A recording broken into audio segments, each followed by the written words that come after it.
Guys, we're here at Kai Lovely Resort. So dito lang siya sa Cavite, and siguro from Manila almost 3 hours yung biyahe kasi na traffic din kami yesterday.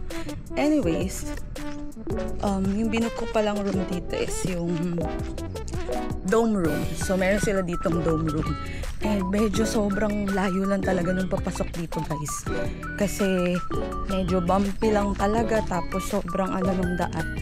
Tapos ano siya may daan dito sa may Indang Cavite, and pwede rin kayo dyan sa may Nasugbu, kaya nang parang ang layo pag Nasugbu yung dadaanan nyo. Actually, fishing area talaga tong Kai Lovely Resort. And mostly yung mga pumupunta dito is day tour, and nagfi-fishing talaga sila kasi fishing area talaga to. Kaya ang ganda kasi nung area niya for fishing. Tapos pwede rin kayo mag-rent, parang 500, and then meron sila nung parang 1-3 na meron na siyang kasama na food. So parang dun kayo sa pinakalaot, as in magbo-boat pa kayo pag yung 1-3. Kaya lang maghapon talaga siya guys. So, let me tour you around the area. Kasi kahapon din ako nakapag-tour. Ito ang lawak. Meron ditong mga yacht or maliliit na boat doon, mga ganyan. So, siguro may mga may-ari doon. Para siyang sa Nasugbu na meron silang area for the boat, and yung may mga ari ng yacht. So, dyan siya.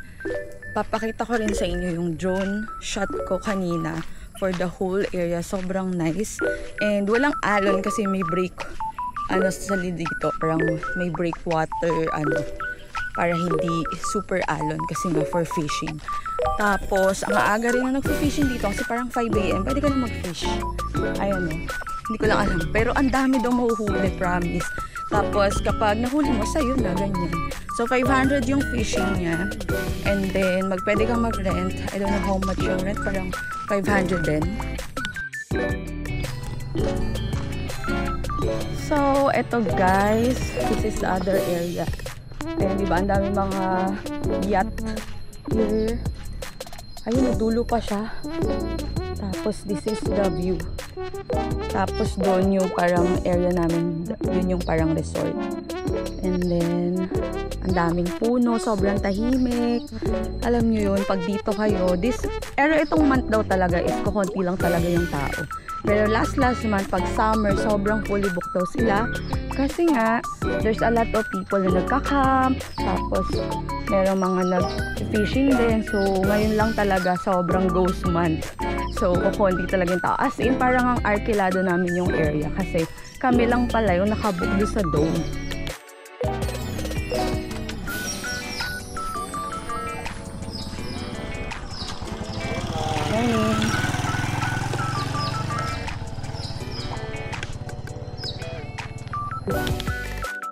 So yun na nga, para pala kaming na-rent namin talaga yung namin area, kasi kami lang yung nakabook dun sa dome. Tapos may other type of pa rin sila, the hotel type. Kaya lang, ayun ito, meron dito, parang hotel type siya. The building there, so yun. Pwede rin naman dun, pero ang kinuha kasi yung dome, parang mas cute lang siya. Tapos, may nakita ko dito, parang it's like abandoned area. Parang ayun sayang nung yung building. Dito, wait lang. Show you. Here's the area.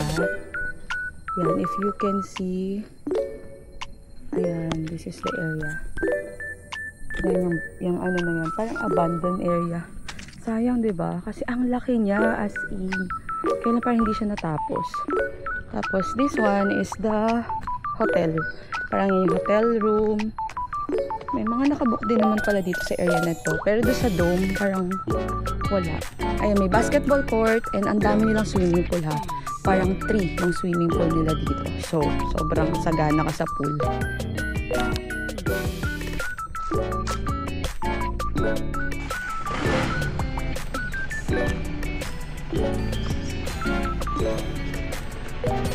So, ayan, sobrang lawak niya.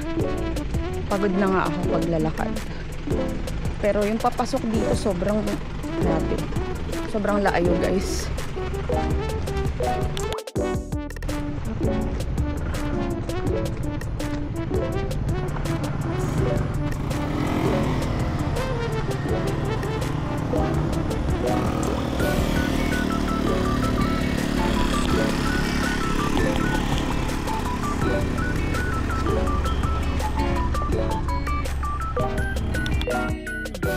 Tapos, let's go to our dome.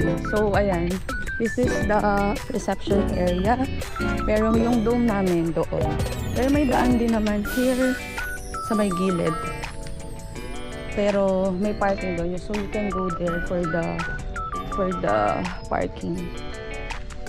And then, here's the reception area. And dito rin yung area for fishing. So you can check everything here. And then they have the restaurant here. Ayan, dami nagmo-motor guys. So maganda rin siya for motor area. Ganun, motor destination. So look, ang dami na nag-fishing here. So ito yung reception nila. And dito rin yung breakfast. Okay.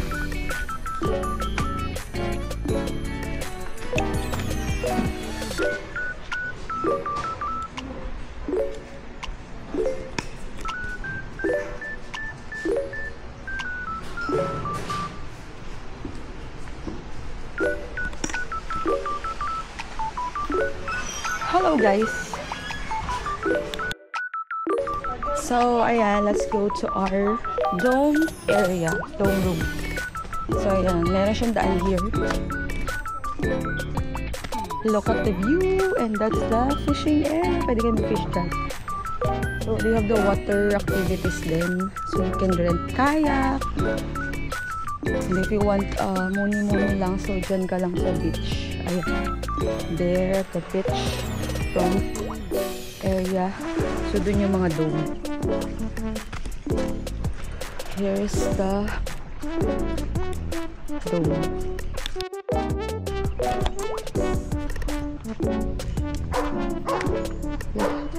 Max is barking. So there is pool here. Ayan. Ang laki ng pool. And maganda naman siya. Ayan, magsuswim yung kids. Tapos yung mga dome area, ayan. As you can see, andun, parang 8 or 9 yung dome. Tapos I think meron pang isang pool sa likod. Wait lang. Let me check. Kasi tatlo daw ito eh. Hindi nga lang masyadong kita.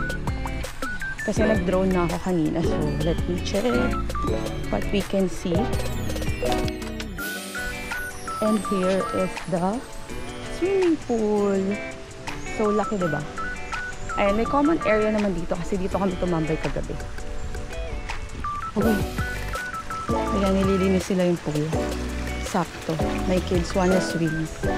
Tapos these are the domes. And okay naman yung room. Sobrang cute lang. Sobrang simple lang ng room namin. So there are, I think, 2, 4, 6, baka mga 10 yung dome here. 10 or 12. So kami lang yung nakabook dito. Kaya kagabi kami lang yung tao. So tara, room tour na rin tayo sa loob. Since andito na tayo, makalat na lang kasi nakaano na kami kagabi. Sorry naman. Bakit basta? Oh my god. Where is that? Ang kalat na guys, sorry naman. The room is so messy. Pero ayan, there are 2 beds. May ref. The CR is so nice. It's so big. So ayan, ayoko nang pakita kasi ang kalat talaga. Quick turn na lang. Pero that's the inside. So there's water also. So let's go outside na. So here's the outside view. So hanapin natin kung nasan yung isang pool. Ano bang meron here? Ayan, there's a river. Parang river na yung katabi.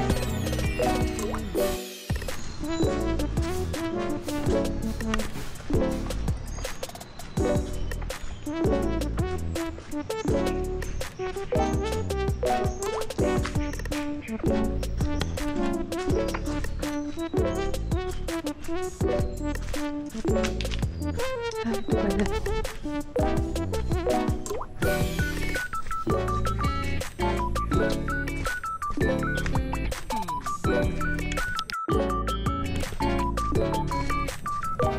Grabe naman guys, ang lawak pa pala here. Meron pa siyang pool here. Ang cute. There's a small pool here pa. Wow, that's so nice. Tapos may ilog. That's the ilog. There. Ano yun? Pwede bang umakyat din? Yeah, there's a ilog here at the back. And there is a wellness spa. If you want to have a massage, meron din sila here. So, ayan. Cute pala tong room na to. Kuya, hello. Ano yung kuya? Pwede umakyat doon? Pwede po. Ah. Thank you. Pwede daw pala umakyat doon. Let me check.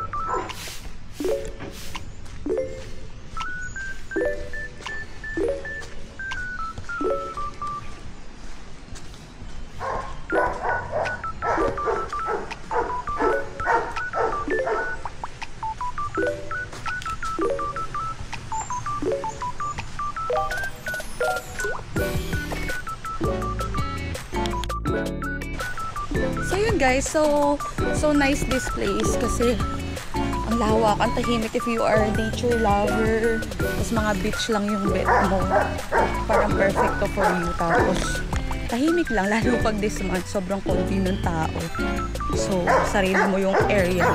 That's nice.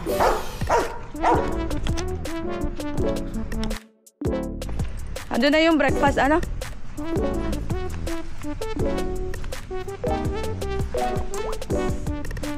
Wala.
So, tara guys, let's explore this area.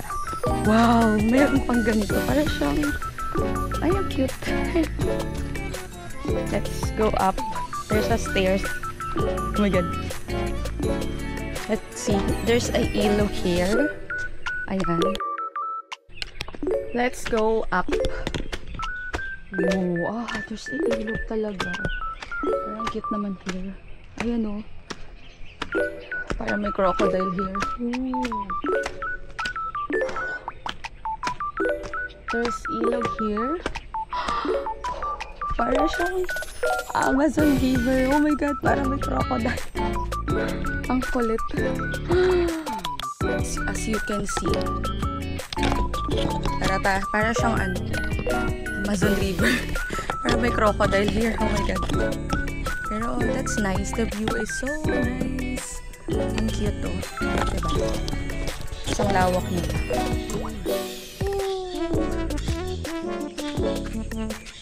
Yan yung fishing area. So, yan. And this is the other side.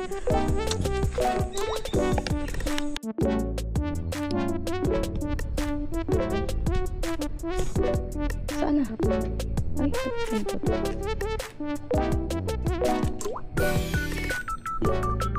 Ano daw siya yung pinamaya.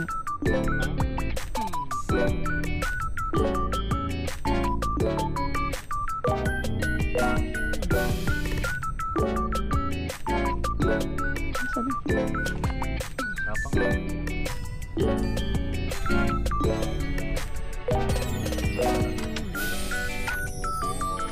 kasi, gusto mo kasi huli. Akala ko ba nag-aano na kayo? Sa fish.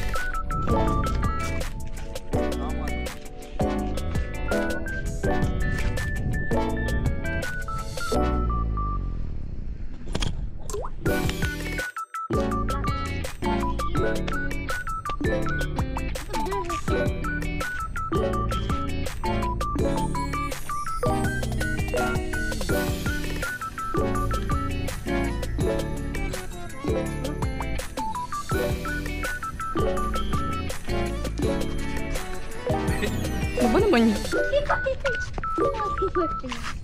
Yo. Kayo ganun pala yun. Wala pang nahuhuli yung iba. What if it's red eaten? Ayun o, yan, papalapit na. Ayun o, ayun o, ayun o, ayun o. Nagalaw o, ayun o.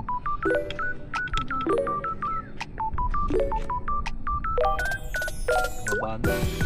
Ayun o. Bunting fish. Oh, laki. I can't see ya. Why they are not getting the bait?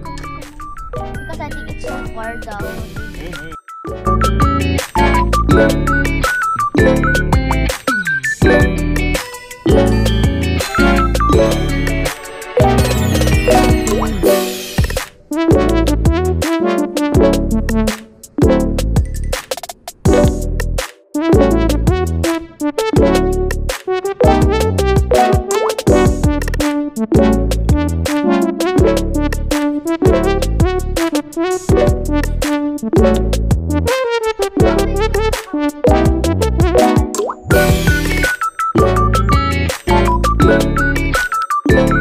Actually, go.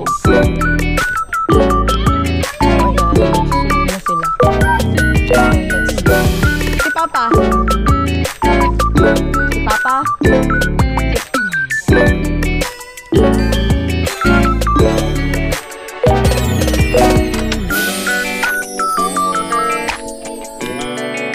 So, ayan pala yung mga dome room. 1, 2, 3, 4. Nakatabi sila dyan. Then, parang ito may common area for the guest. So, ang lawak niya. More on fishing talaga yung area nito. So, ayun, medyo tahimik lang talaga yung lugar. So, gusto niya mag-muna is the best. For the kids. And then, so, ang lawak ng pool. So, lawak ng pool nito.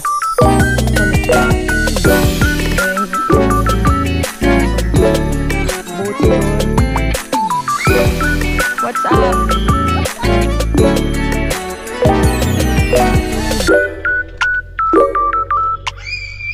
This is the pure video. Pure video. What is in this? So, pure video.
Kasi yan.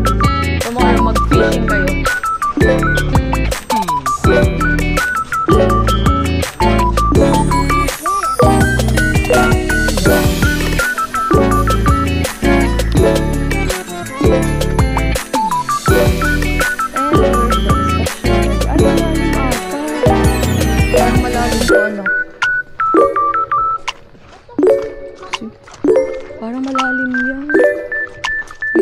akin. Pwede ba ito? Swimming pool ba to? I don't know. I don't know because it has to Oo,